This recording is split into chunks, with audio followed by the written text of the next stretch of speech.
그때 19년에 되게 많이 떠났어요. 두려워서. 근데 그 친구들이 나중에 되게 많이 아쉬워했어요. 왜냐면 2019년에 그때 계속 했던 친구들은 20년, 21년에 너무 좋았거든. 시장이 하락하면은 많은 사람들이 투자 시장을 떠나요. 근데 문제는 뭐냐면 다음에 기회 잡냐? 절대 못 잡아요. 본인 꼭지 잡는 거지, 이제 그때는. 계절에도 봄, 여름, 가을, 겨울이 있잖아요. 그러니까 시장에도 봄, 여름, 가을, 겨울이 있고 겨울 지나면 봄 오는 건데 저는 사계절을 아니까 그 순리대로 가는 거라 생각하고 겨울 지나면 봄 오니까 걱정하지 마 라고 했는데 그때 19년에 되게 많이 떠났어요. 맞아요. 제자분들이 맞아요. 두려워서.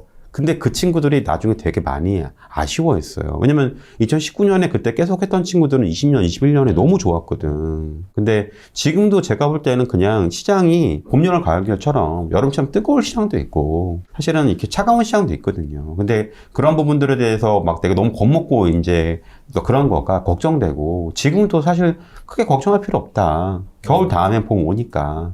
예, 근데 조금 그런 부분에서 너무 이제 두려워하고, 그러면 사실은 그분들이 만약에 지금 시장 떠나고 나서 다음에 봄, 여름 때 기회 잡냐? 절대 못 잡아요. 본인 꼭지 잡는 거지, 이제 그때는. 남들 다 살려고 할 때. 그게 저는 사실 보면서 왜 이렇게 안타까워. 반대로만 하면 되는데, 차가울 때 사고, 뜨거울 때 팔면 되는 건데, 왜 그렇게 반대로 할까? 저는 그게 조금 이렇게 안타깝더라고요.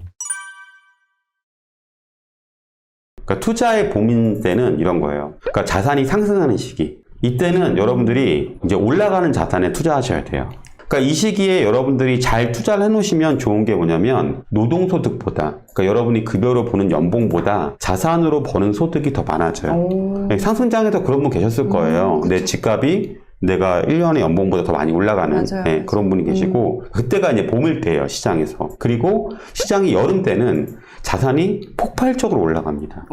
네, 그냥 연봉 정도가 아니라 막 지금 보면 집값 많이 올라간 데 같은 경우는 막 2, 3년 사이에 막 2배씩 올랐어요.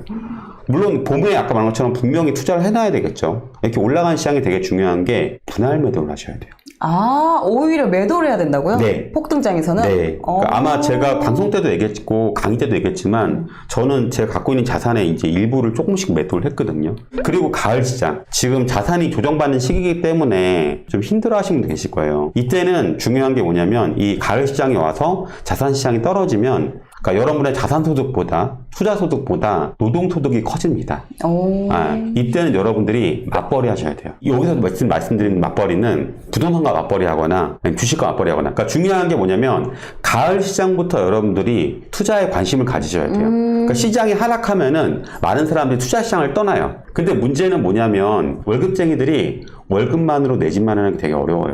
예, 월급만으로 노후 준비하기 되게 어려워요, 사실은. 많은 분들이 경제력 잘 원하고 내가 일하지 않아도 돈이 벌려지는 수동소득 이런 걸 원할 거예요. 근데 그런 거는 시장이 이렇게 조정이 있을 때부터 관심을 가지고 투자를 하기 시작하셔야 돼요. 그리고 마지막 겨울 시장. 네, 이때는 그렇게 폭락하고 나서 오랜 시간 동안 정체되거나 아니면 오랜 시간 동안 빠지고 나면요 사람들이 어떻게 생각하냐면 이젠 안 돼.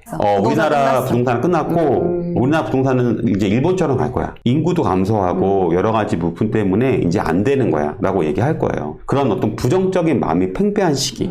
이때 여러분 되게 중요한 건 이때 투자를 반드시 하셔야 돼요. 네, 투자는 남들이 안 하려고 할 때 하셔야 돼요. 이게 굉장히 중요합니다. 그러니까 지금 시장에서 여러분들이 불안해 하시는 분들은 여름 시장에 되게 뜨거울 때 사신 분들이 되게 두려워하거든요. 네, 그렇기 때문에 만약에 여러분들이 모두가 안 살려고 한다. 오히려 그때가 기회이기 때문에 사실 저는 조금 여러분들이 오히려 지금부터 관심을 가지셔서 겨울 시장에 하시면 좀 좋을 것 같아요.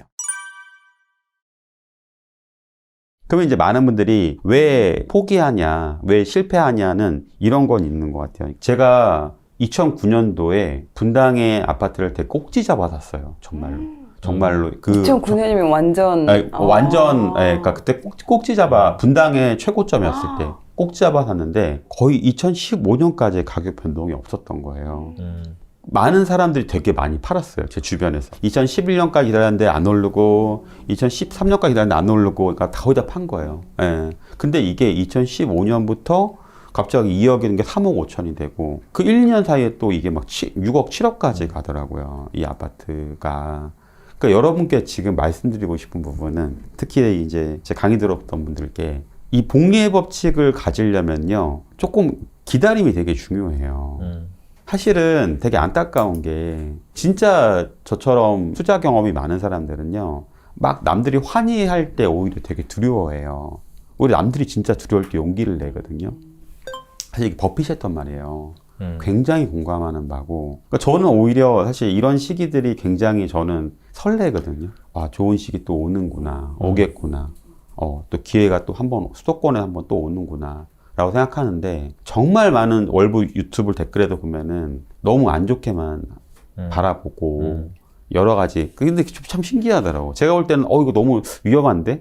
지금 가격 너무 안 좋은데? 라고 할 때는 사람들이 환희를 하고요. 오히려 이럴 때는 또 그렇게 하니까 안타깝더라고요. 근데 이렇게 복리의 법칙을 내가 누리려면 중요한 거는 우량의 자산이어야 돼요. 우량의 자산을 정말 디스카운트된 가격에 사서 기다리는 거. 그러니까 돈을 번다는 건 기다리는 것도 굉장히 중요한 거예요, 사실은. 그거를 못 기다리고 많이 팔더라고. 맞아. 되게 안타까운 게. 근데 지금도 마찬가지로 막 너무 불안해 하더라고. 제가 막 제발 그러거든요. 그때 막 이런 얘기 하면은 5년만 제발 기다리라고. 본인이 가치 있는 물건을 사고도 이 가치 있는지 본인이 판단할지 모르니까, 얘가. 맞아. 얘가 지금 내가 무릎에 산 건지, 허리에 산 건지, 어깨에 산 건지도 모르니까, 물론 본인이 비싼 가격에 사면은 팔아야 돼요. 가치가 없는 건데 비싸게 샀다. 아니면 가치가 있어도 너무 높게 샀다. 그러면 사실은 막말로 저희가 하는 말이 뒤지는 거예요. 복리를 잘 이해하는 사람은 정말 큰 돈을 벌고요.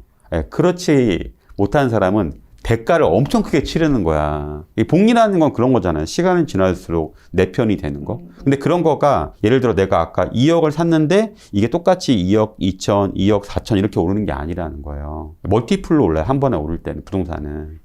그런 부분들을 잘 고민해 보시면은 좋지 않을까. 그리고 만약에 저평가된 부동산을 잘 샀다면 조금 기다려 보는 것도 의미가 있지 않을까라고 생각이 들어요. 야, 저거는 1%만 해당되는 거지. 나머지 사람 해당 안 돼. 뭐 그런 얘기 하는 거예요. 맞는 말이에요. 왜냐면 제가 바랬던 돈은 우리나라에서 한 1%가 한 30억 되거든요. 순자산 30억. 그러니까 순자산 30억을 가지려면 1% 안에 들어야 되는 거예요. 이 채널을 보는 사람들이 대부분 다 되게 큰 돈을 원할 거예요. 그러면은 사실 내가 그 돈이 없다면은 내가 그 돈이 없는데 그 사람은 그 돈을 가진 분이었잖아요. 제가 봤을 때 그 강사분은 네. 내가 원한다면 내가 했던 방식들을 깨야 돼. 자의식 해체를 해야 되더라고. 저는 그 얘기가 저한테 너무 충격이었고 정말 큰 도움이 됐어요. 그 다음부터 제가 항상 되뇌 있는 거, 나도 틀릴 수 있다. 나 틀릴 수 있다. 항상. 제가 나인님이랑 얘기할 때도 항상 제가 막 고집을 부려요. 근데 또 나인님이 또 밤새 또 고민을 해. 새벽에 꼭 잠이 깬다, 희한하게 한 2시쯤에. 그 나인님이 되게 조곤하게 얘기해요. 그걸 계속 복귀해봐요. 내가 틀린 거 아닐까? 내가 잘못 생각한 거 아닐까? 그때는 내가 막 내 주장을 얘기하는데, 지나고, 그리고 나 사실 바뀐 것도 여러 번 있어요. 제가 틀려서. 근데 이제 보통 사람들은 저처럼 자의식 과잉인 분들은 이제 계속 내가 해왔던 방식이 맞다는 거죠. 근데 중요한 거는 거기서 본인이 좋은 결과를 냈으면, 원하는 결과를 냈으면 본인이 맞을 수도 있어요. 맞아. 근데 그게 아니라면 지금까지 내가 내왔던 결과가 뭐 한 10년간의 평균 수익률 아니면 내가 만들었던 순자산의 크기가 크지 않다면 한번 곰곰이 들어올 필요가 있다는 거예요. 특히나 내가 부자가 되고 싶어가지고 이 방송을 듣고 아니면 누군가의 강의를 듣는다면 저처럼 여러분들이 좀 시행착오를 겪지 않았으면 좋겠어요.